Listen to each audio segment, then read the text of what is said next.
Hi, and welcome to WAVES' All-Island Candidate Q&A. I am Lauren Hall, I'm Malik Harvey. and today we have one of PNP's All-Island candidates, the deputy leader, actually, Mr. E Jay Saunders. Hello, Mr. Saunders. Hi, how are you guys doing? Great, thank you. All is well.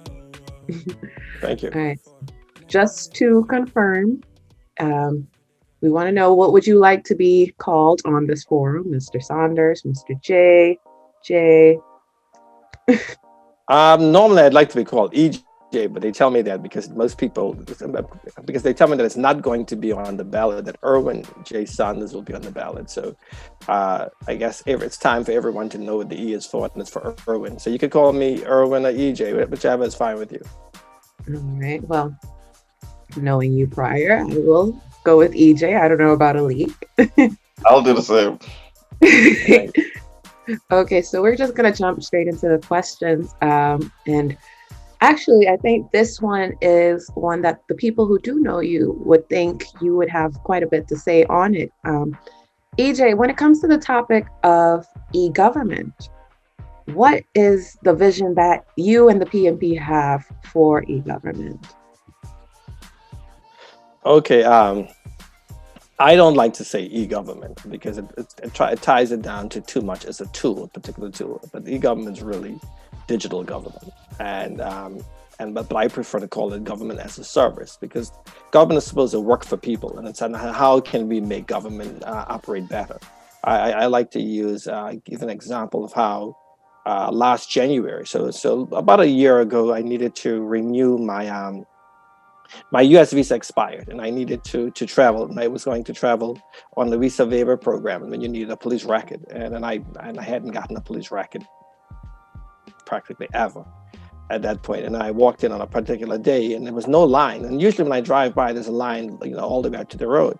So I got to the day and thinking, wow, I'm still so lucky the day I needed to come here, there's no line. And then when I walked in, the lady behind the counter told me about how that I came on the wrong day, and that I came on pickup day and not drop-off day. And then we got to this whole conversation of what that meant. Because then, so I said, well, what do I need? She gave me the form, and would you believe it? I had everything that I needed with the form. So I filled the form out, and I went to give it to her, and she said, no, you have to bring it back tomorrow. So then I inquired, who should I give it to the next day? She said, well, you can give it to me. And I'm thinking, well, if you're here now, and I'm here, and I've got the form, why can't I give it to you today? And they went through this whole explanation of why I had to bring it back the next day. And I was trying to tell her how, at its worst case scenario, there should be a drop-off window and a pickup window versus a drop-off day and a pickup day. But it shows you how government has become inefficient, and I think it doesn't even have to be this inefficient even without technology. And so, what does digital government, e-government, government as a service means? It means using technology to make government as efficient as possible and operate as smoothly as possible. So we want to take out all the friction out of government. So when I say friction, it means like they're saying to me, for no other reason, you came on the wrong day. Even though they could have taken it there and processed it at that moment in time, they decided to put in friction artificially and say you have to come back on special days. And so we're going to remove all of that. We're going to make sure that government work as close to instantaneously as possible.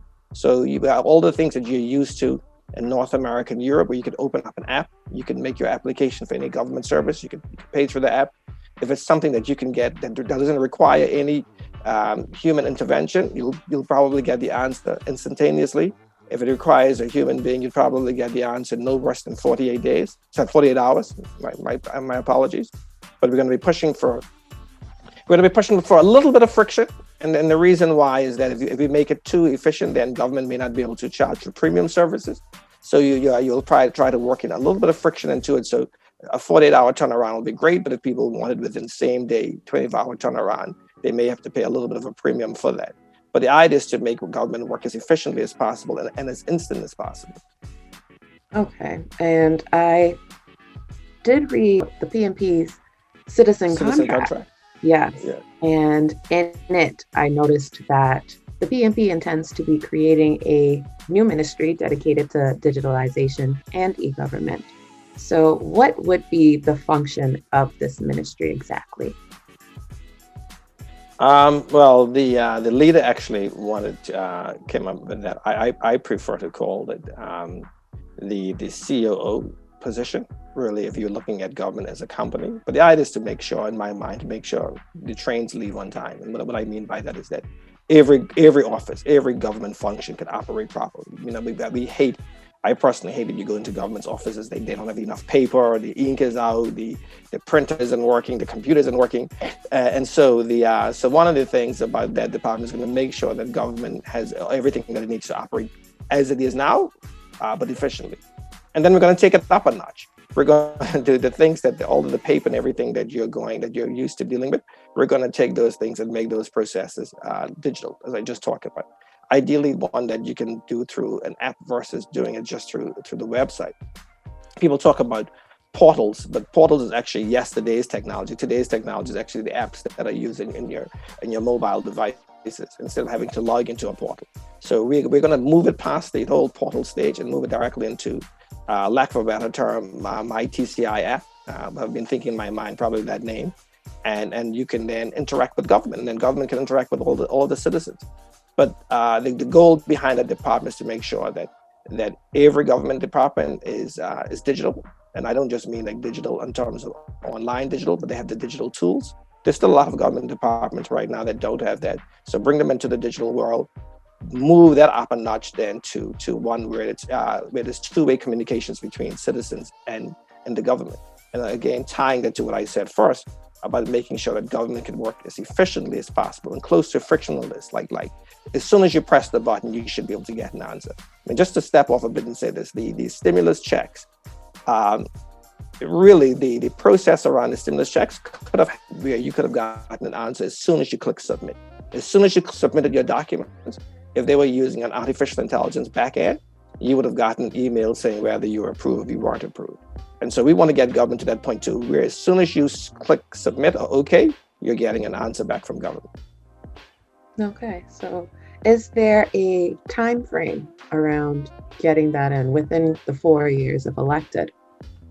Well, the thing about it is that it's funny because being in tech, sometimes you're very optimistic in terms of what tech can do, because persons don't know what it can do, and then you blow them away with all these great ideas. And then once you get them sold, they become very optimistic and think it can happen by the press of a button. They think that by the time you finish saying it, they should have it. And so I hear people asking, can they have it within 6 months? And no, it won't be within 6 months. We're going to start rolling it out day one, to be honest. And things are going to come in phases. The first phase is going to see a new digital identity card. So we're going to try to streamline the IDs. And I think you're probably going to see that within about 8 to 12 months. That's going to be the first thing, because you'll have to pass the legislation to allow you to have the identity cards. That will be the basis of identifying you to the systems, identifying you throughout government. And then in the second year, the second and third year is when you're going to see most of it. Now, part of the reason is the fact in terms of budget, the election this year is going to be in February. The budget comes out in April. So the budget's practically done already. And it's just, and they'll probably, if we didn't have election this year, the government would have been presenting the budget no later than April. So the budget's already been dusted. So we can't bring in anything for e-government into this year's budget for starting April 1. And so once we get in, the idea is to move a lot of the budget for that, to fund it into next year's budget. But that's next year, 2022, starting April 1st. Okay. Sorry, just to confirm, I had a question about the role of the COO role, just for the listeners at home. That's Chief Operating Officer. And then the reason why I said is because I've always felt that there was no function in government to ensure that every department had the tools that it needed, because government started operates practically in silos. And what I mean by that is that you can go to the Ministry of, let's just say the Ministry of Immigration, and find that they have a printer and they've got paper and everything, but then you can go right next door, if it's the Ministry of Education, and find out that they don't have any paper, or their printer isn't working. And to me, it's a bit ridiculous to have government operating in that sorts of silos. And I felt that government should have a department that ensured that every government department had the tools to run. So that's why I call it the COO, because in a company, that's usually the COO role to make sure everything operates properly. And that's why I call that. So to me, that ministry is kind of like the chief operating officer for government. Okay, makes sense. Just to move on to our next questions, the economic diversification of the Turks and Caicos is something that's heavily discussed, especially during this year's campaign. What areas does the PNP specifically hope on expanding on the government in terms of agriculture, tech, or possibly expanding within tourism? Would you be able to shed light on that? Yeah, I mean, I'm glad you touched on tourism also, and then we can work our way back.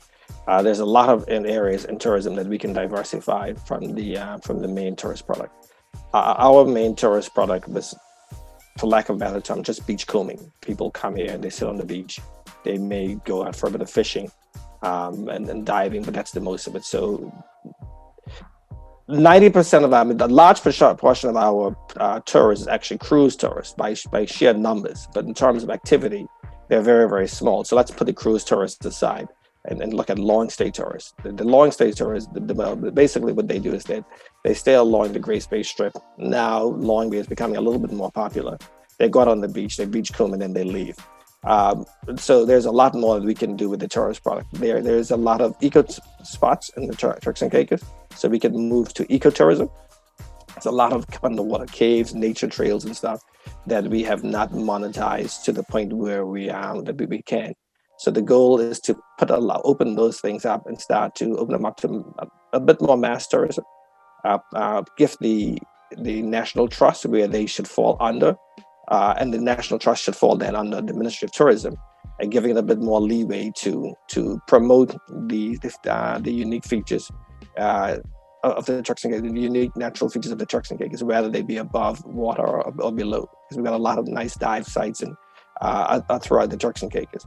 I've been told that South Caicos have some of the best dive sites, in the region. I also believe, by extension, Grand Turk should have it, because South Caicos and Grand Turk are on both sides of the Columbus Passage, which means that they have dive walls on both sides, beautiful dive walls. We've never really promoted South Caicos as a dive destination, and Grand Turk to a little extent. So you can do a lot of diversification in that area. One that's very close to me is around our wetlands, where bird sanctuaries and those sorts of things. We have quite a bit of them that we don't even look at all. So we have a lot of bird watchers around the world who could come here and go into that type of tourism.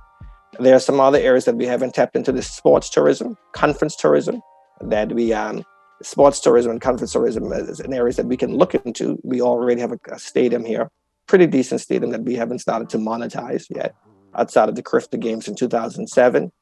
I know that some hotels have been looking at building at least one conference center, so we can at least get that built, or the government could underwrite that to ensure that we can go into conference tourism. So there's a lot of areas that we can look into just in the tourist sector that we can do well. Then there's financial services that we can expand on. There's a lot of innovative products that are coming around financial services. There's the area around cryptocurrency. There's patents, there's trademarks that we haven't really looked into in terms of our financial packages and things that we can offer.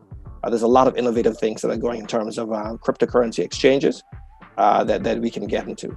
The young people, I'm a little bit iffy about that, but they think that there's some potential around cannabis.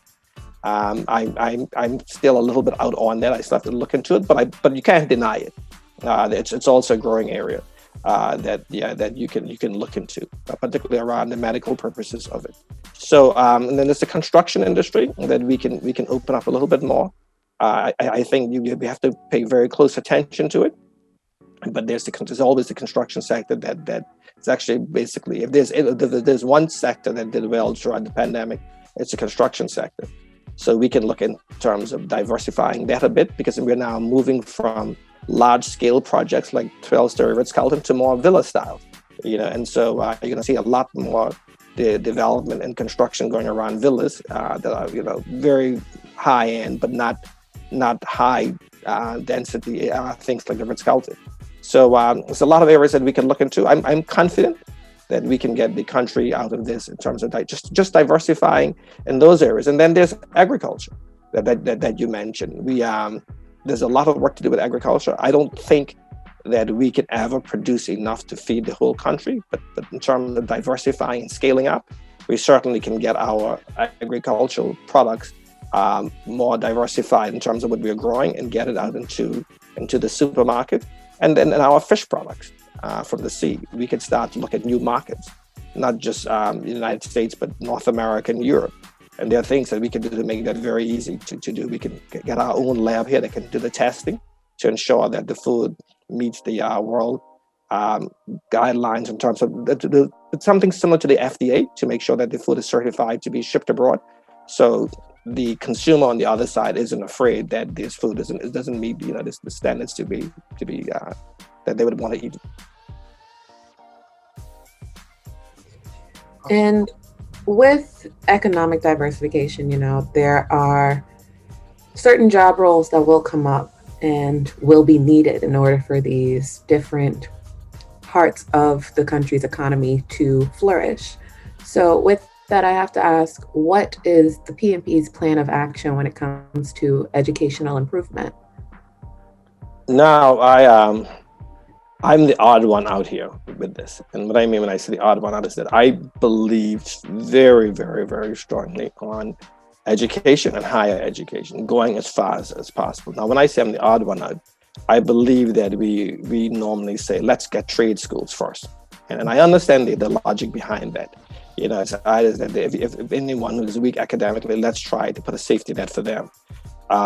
And that's good. I mean, so certainly we're gonna do the trade schools. We're gonna make sure that everyone has a skill. But to me, that's the lowest common denominator. I want to see Turks and Caicos Islanders doing very well, doing absolutely the best. I want, and I talked about this a few years ago, that when you think of China, everyone thinks Chinese are so smart. I've had a conversation with someone the other day. It's like, oh, mainland China, people are so smart. When you think of Israel, people talk about Israelis being smart. They talk about Indians being smart. What they don't do is talk about people in the Caribbean, particularly in the Turks and Caicos, being smart. They talk about us being very friendly. But what I want is that I want people, whenever they think about Turks and Caicos Islands, they think that we're best in class, that we can go pull up a chair anywhere in the world for any field and hold our own. And we can. And so for me, in terms of education, I want to see scholarships given for persons where whatever you want to do, wherever you want to go. And the only thing I would say if I was Minister of Finance is don't let yourself down by going to some non-accredited school just to say you've got something. If the government's going to pay for it, really use it to your advantage. Go to a school that's as recognized as possible, as much as you can get into, and do a degree that can get you a well-paying job, a job that you're going to enjoy doing. But try to push yourself. And so for me, education is about allowing Turks and Caicos Islanders to I don't want to use the term I used to use before, but I'm going to do it again, called living your best life. So if you're a student, you should be able to go out there and study the things that excite you, and then go wherever you want to go to study it. And then that's where I would want to see education get back to. So whatever, if you come back and you say, like how my daughter used to say, Maya used to say years ago when she was younger, that she wanted to dig for dinosaur bones. If that's what you want to do, then go ahead and do it, because you'd be surprised that someone may come here and take those skill sets and come back and start to go into our historical past when the Tainos used to live here. And then and be able to use that same thing to maybe teach history or write something on Turks and Caicos history. So whatever you want to do, I want our young people to study whatever they want to study. But on the other side of it too is that for those who may not be as academically inclined, we will have the schools and for them to ensure that they're equipped with the skill sets that they need for the areas that they would want to go into. I was quite interested in what you were saying about studying, Mr. E Jay. You said that you believe in students being able to go off and study whatever they want to, basically. But I think that's where, especially as a student, because you look at the scholarship list and you see there's only a specific range of things that you can do as a student on a scholarship, to realistically get a scholarship. So I guess my question is, in terms of scholarships, will this year mentality of students being able to study whatever they want suggest an increase in not only scholarships, but also the range of what a student can do on a scholarship? Well, certainly. I mean, yes. I mean, I'm ideally in the ideal world, I would like to remove the categories of scholarships completely, and you just study what you want. Now, our job is, and government is supposed to provide some guidance. So the idea is that we need more teachers. The idea is to say, listen, to encourage people to go into teaching. If you need more doctors, that sort of thing. If you need less lawyers, try to talk people out of trying to go study law. But I think I don't think you need to legislate that or guide that by saying this is the only scholarships we're going to do. I think it's more around guidance at school level, providing the guidance, counseling that you'd want to try and get people to go into certain areas to shape that. But I don't think I honestly don't think that you should put down a list of the things that people would give scholarships on. And I'll give an example. When I went to school away, I was studying computer science, artificial intelligence, robotics and artificial intelligence.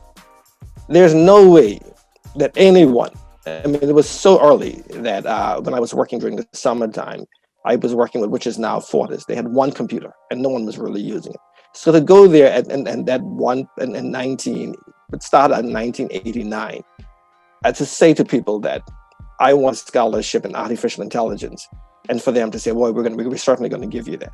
And you fast forward now 30 years, the world is all about artificial intelligence. The truth of the matter is that if you look at what the country needs today and set your scholarship policy around that, you're creating citizens for the past, not for the future. Because what's going to happen is that by the time they are done, those jobs are going to be obsolete or near obsolete, and they won't have the skill sets that they need to be future citizens of the Turks and Caicos. They're citizens, but what I mean that be able to contribute to the future economy.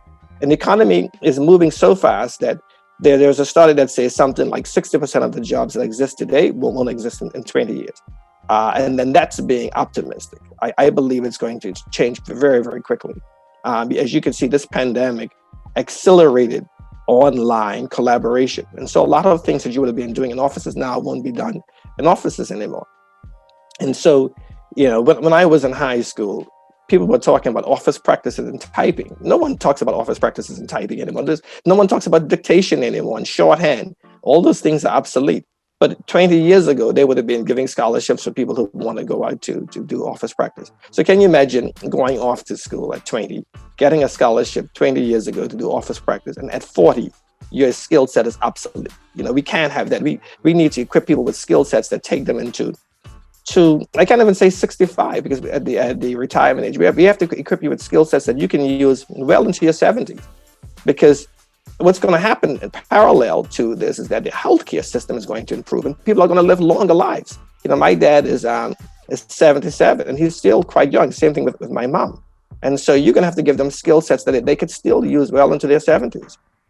Yeah, that was completely insightful. In terms of cultural preservation and enrichment opportunities, at WAVES, I think we've mentioned before that our slogan is proving TCI creativity and culture is not dead. Do you think that creativity and culture as an idea or a concept in Turks fundamentally is dead? To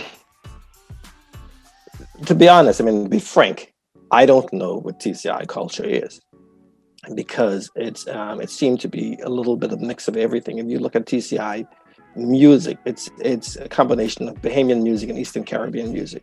And so our culture doesn't seem to be so unique where we can say this is specifically Turks and Caicos culture. It looks very similar to the same things that they do in the Bahamas. But let's just say, us and the Bahamas are practically one, and then the culture is basically one and the same.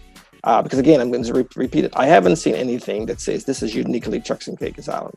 And I remember when David Bowen came and they were they were researching Turks and Caicos culture. They went out and they tried to pull some things together that happened many years ago. But I don't know. I'm still a little bit suspect by it.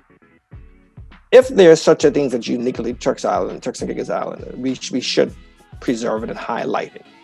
The unfortunate thing for us is that we're so close to North America, and we're so North Americanized that we start to adopt the North American culture, and then besides a little bit of the accent change, you can't really tell the difference.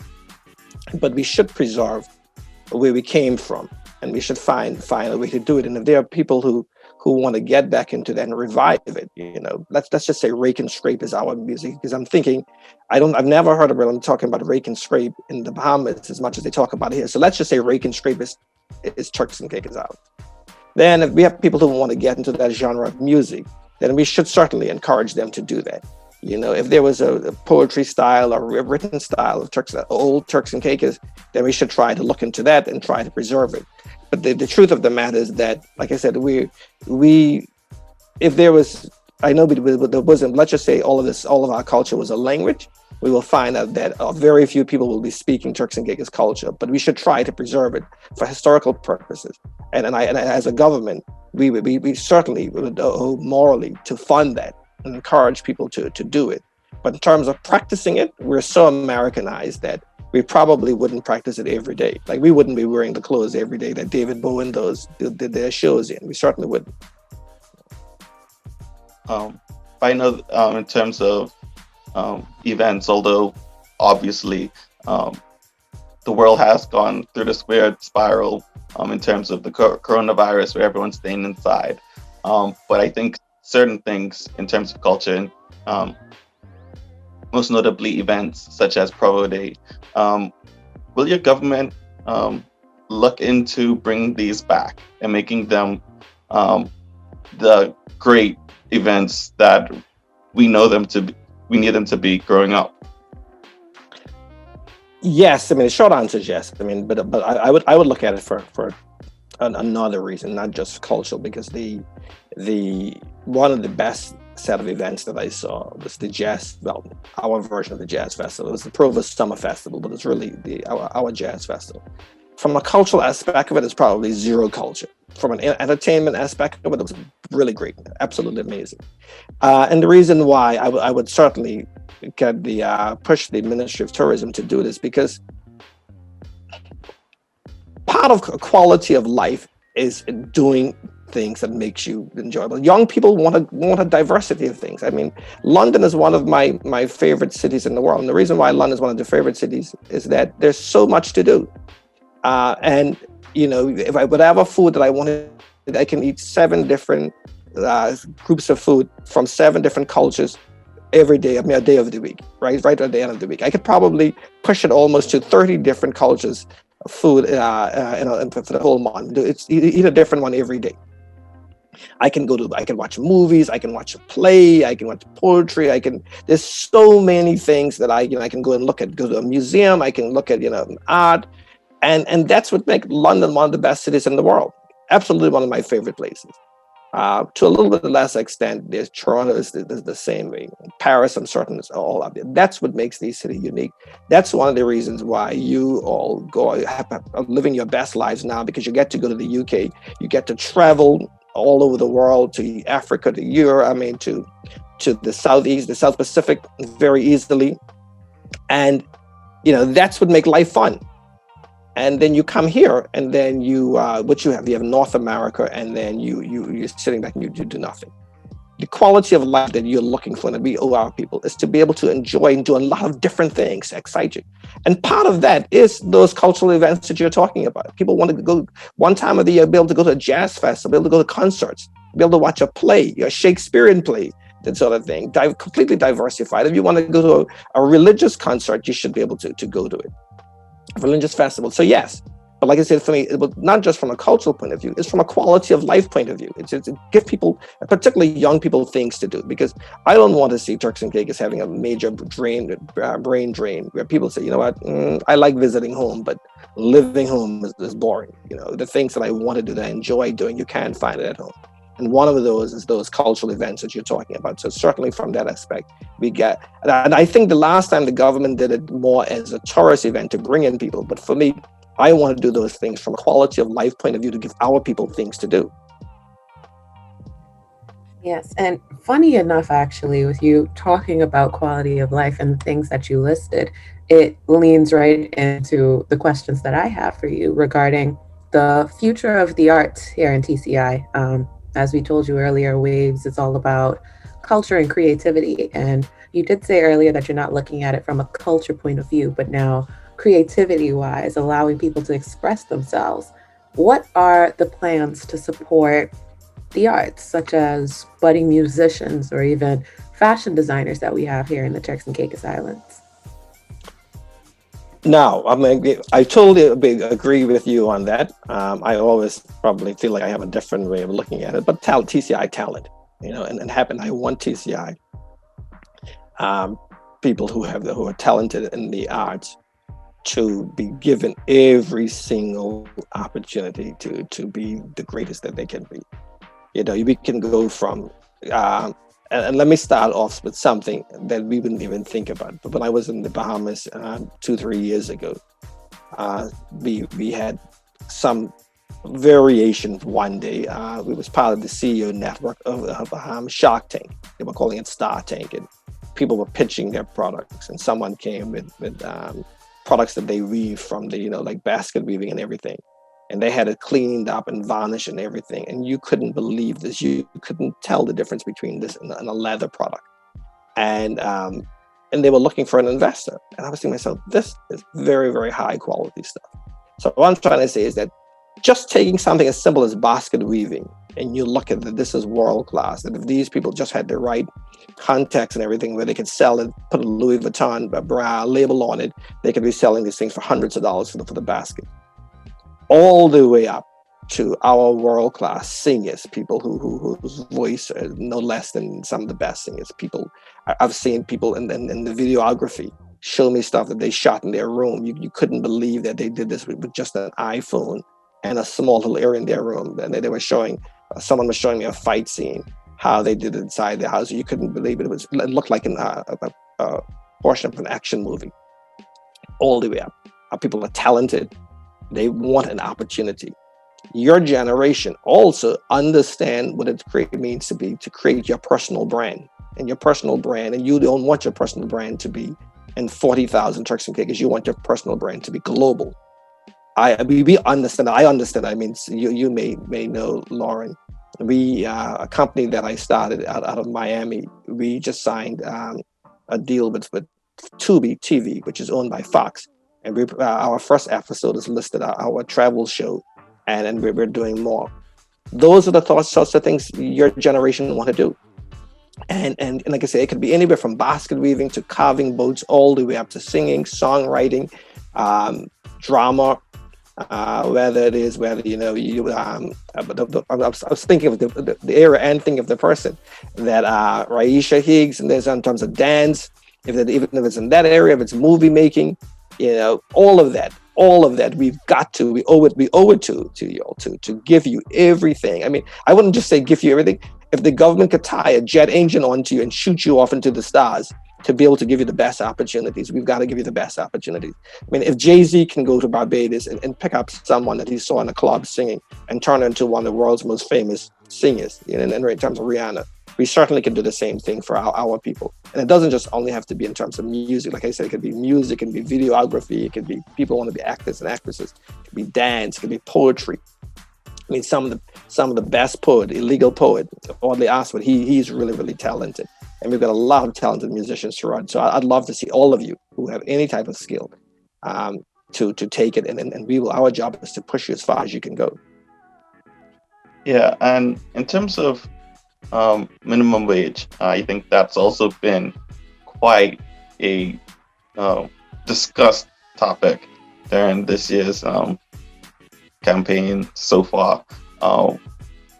What can you tell us about what the PNP is planning in terms of raising minimum wage in the Turks and Caicos?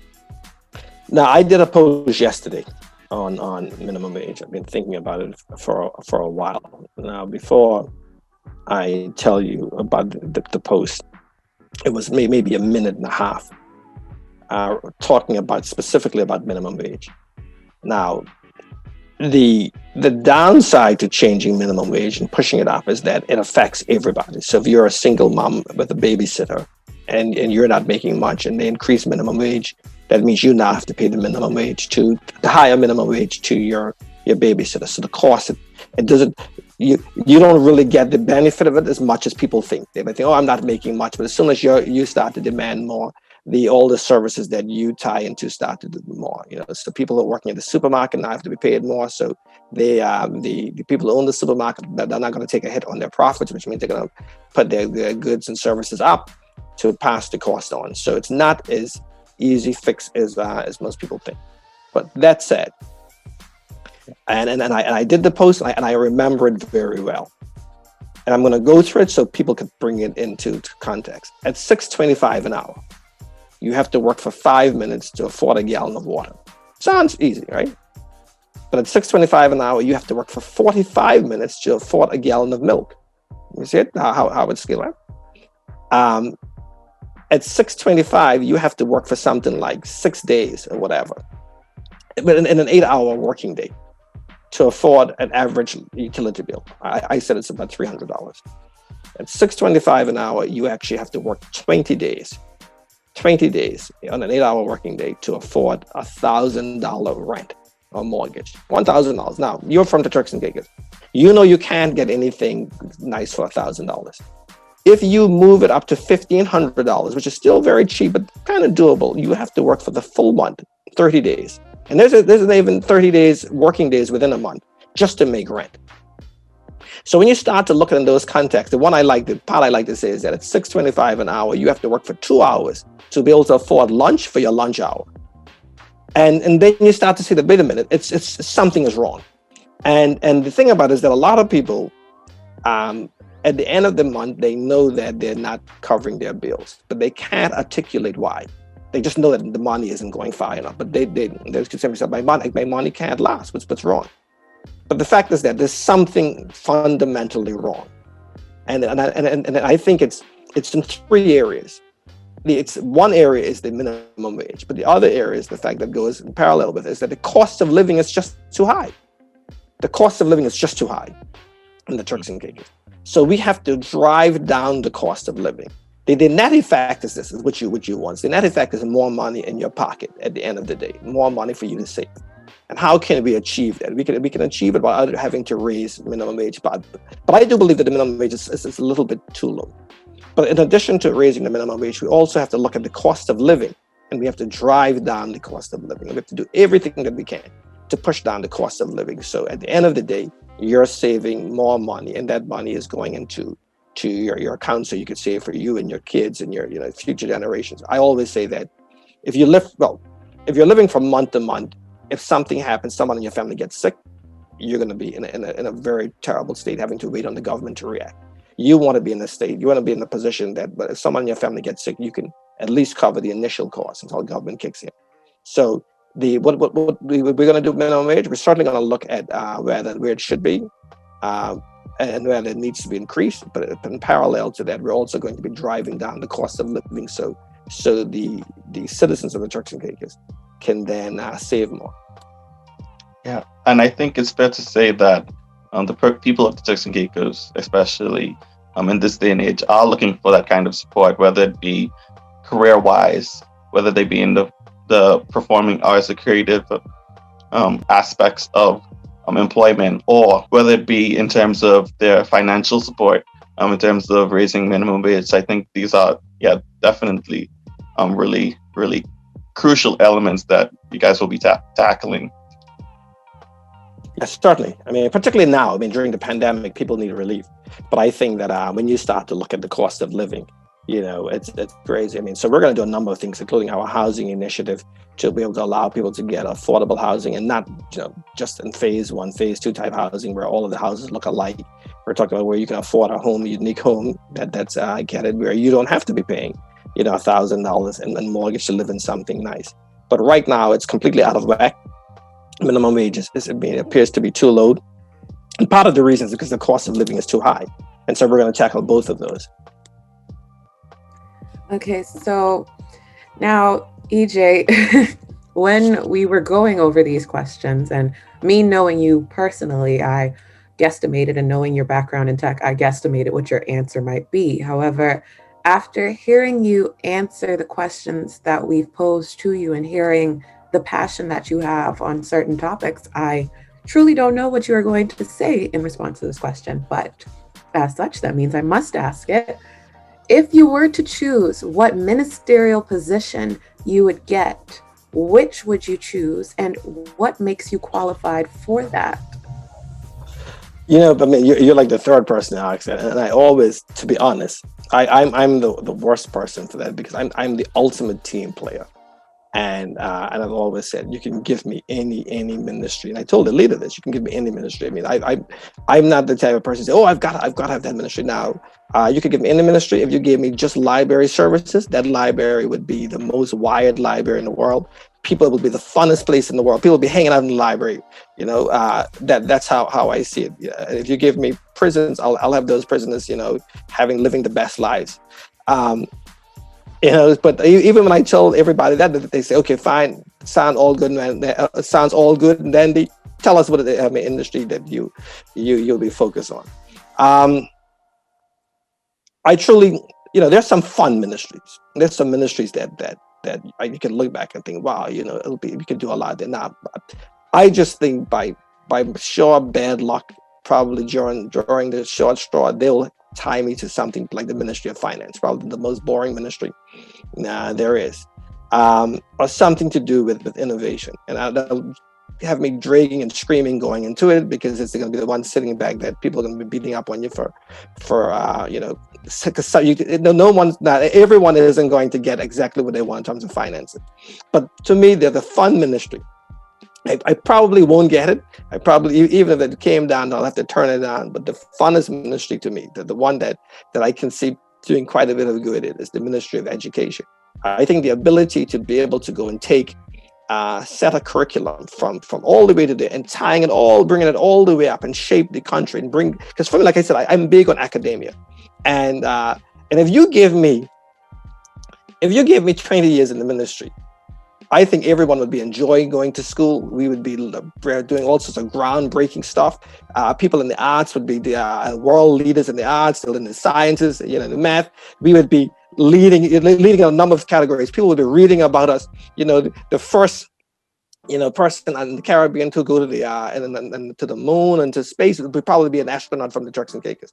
We'd really push the envelope in terms of the what we would do with academia. And it doesn't just have to be math and science. Our poets would start writing books. Our architects will have signature buildings, because we instill into them from very early that not only that we want you to do well academically, we want you to show pride, Turks and Caicos pride. So people would be out there thinking that building, that Ritz-Carlton, was designed by a Turks and Caicos Islander. And so I think that's the most exciting one. And now that the leader wants to tie it into labor, and then the reason why he wants to tie it into labor is to make sure that people are studying, we're giving scholarships, for also allows you to come back and get jobs. And we can have a job bank so we know exactly who Turks and Caicos Islanders are qualified for the job. So I think the fund ministry would be Ministry of Education. We have educators on the team already, so they'll probably beat me out for that. And I'll probably end up with the boring Ministry of Finance or something close to that, or the Ministry of Innovation. And what makes me qualified with that is because my background is IT, so the innovation will make it natural. And let me say this: I can't get Ministry of Communications because of my ties to Digitalisation, so I certainly wouldn't get that. But Ministry of Finance, which is a natural fit, is because I've been dealing with budgets, large sums of money, putting to ensuring that that businesses run well, even in good times and in bad times, borrowing large sums of money. Digitalisation, have borrowed billions of dollars. So I'm comfortable with that, preparing the presentations that you need to go to your lenders and managing the payback of those sorts of sizable amounts. And so I think that will probably make me more qualified for that, even though it's probably the most boring ministry. but that's it. I guess Ministry of Finance is something close. Awesome. Thanks so much for letting us put you through the ringer. I guess as we draw to close, we have like a fun question for you. You don't have to think too hard about it. It doesn't really depend on much logic. So you can approach it at whatever aspect that you want to. Well, the question is, which two questions can be mixed to make yellow? Yeah, it's a very specific color for obvious reasons. Which two questions can be to be mixed together for yellow? Two colors. Two colors. Which two colors? Which two of the primary colors that you can mix together for yellow? Is it blue and green or something like that? I mean, I can't remember what it is that you get to make yellow. I probably spent far too much time mixing numbers than mixing colors. But I mean, I would have to say it's something. It's something one another color in green certainly would get that, because it's not a primary color in that sense. But it's I'm going to jump and say and probably get it wrong and say blue and green or something like that. Oh. Well, blue and green they do have relationships when it comes to yellow. Blue and yellow makes green. Oh, blue and yellow makes green. The answer is none. But if we were to talk about subtractive coloring, then yellow can be made by mixing red and green. So red and green. Yes. so sometimes I mean he actually got me there, but it's but I was going to say, if you're using CMYK, yellow comes in CMYK. I certainly buy the yellow cartridges when I'm going to when I'm looking at that. But yeah, I you got me there. You had me stumped there. That's the part you're going to edit out of this, though. I know. We weren't expecting Einstein or anything. It was obviously a gag question. No, but you know what? Because the thing about it is that a lot of times, I mean, when I debate, I debate very strongly with people, and I push them to make sure that they know what they're talking about. Well, I'm not one of those who make up stuff on the fly, but certainly, I mean, I'd like to think I'm well read. So people come up with this belief that, oh my goodness, he thinks that he knows everything. And then if they get that clip, they're going to come back and use it and say, you see, you didn't know everything. And I let that medical character. Yeah, you got me on this one. So I didn't know the answer. We'll put in a good word with our producer to try to you can get that cut out for you. No, I'm fine with it. I mean, I'm very easy going. But it was a fun one because, like I say, you actually stumped me with that one. I mean, don't worry, our producer has already informed us that she is definitely posting this. But I mean, your answer was one that your second answer, I actually called it. I said you were going to say something regarding RGB or any other color, tribe, whatever they are. I was thinking about CMYK to say it, but I figured that you're going to know that I'm BSing with it, and then you're going to come to me. He clearly didn't know. He clearly didn't know the answer. But yes, Mr. E Jay, thank you so much. We were so impressed with the answers that you gave us, and yeah, while we're not biased to any political affiliations, naturally, we do encourage our viewers to go out and vote on February 19th. And as we close out now and tell our viewers goodbye, I just want to say to you and to the viewers, thank you so much for tuning in and for riding this wave. And stay tuned for more content from WAVES BFTCI. Bye. We need more time for the greatness. Me not give a damn fly back, no idiot. Me my riches like now, heard a good die young. Pray to God me ain't part of the sequel, nah. Tell me how we have the right to life when they're killing all my people being amplified. Take a good look at